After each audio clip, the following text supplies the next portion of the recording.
चालाक चूहा और लालची बली। अलिफाक गांव में चानू नामी एक बली रहती थी। वो बहुत तेज और शिकारी थी। गांव के चूहे इससे बहुत डरते थे क्योंकि वो मौका मिलते ही किसी न किसी चूहे को पकड़ लेती। चूहे हमेशा डरे रहते और बली से बचने के लिए मुख्तलिफ तरकीबें सोचते। इस गांव में चुटकी नाम का एक होशियार चूहा भी रहता था। वो बहुत समझदार था और हमेशा दूसरों की मदद करता था। एक दिन चूहों ने इससे कहा, चुटकी, हमें बली से बचाने का कोई तरीका सोचो वरना हम सब खत्म हो जाएंगे।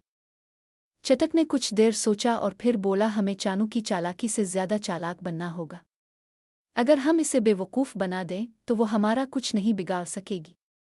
सब चूहे हैरान हो गए और बोले, लेकिन ये कैसे होगा? चटक ने एक तरकीब सोची। वो जल्दी से बाजार गया और एक बड़ी घंटी ले आया। फिर इसने कहा, हम ये घंटी चानू के गिले में बांध देंगे। जब भी वो चलेगी हमें इसकी आवाज़ सुनाई देगी और हम फौरन भाग जाएंगे।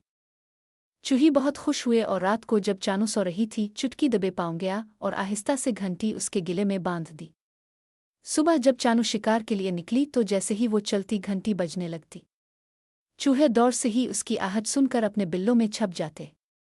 चानू हैरान थी कि आज कोई चूहा नजर क्यों नहीं आ रहा। का दिन यही होता रहा।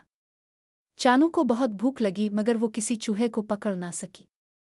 आखिरकार चालाक चूहों ने अपनी होशियारी से बली को शिकस्त दे दी और सब खुशी खुशी हंसी खुशी रहने लगे। सबक, अक्ल और होशियारी हमेशा ताकत पर गालिब आती है।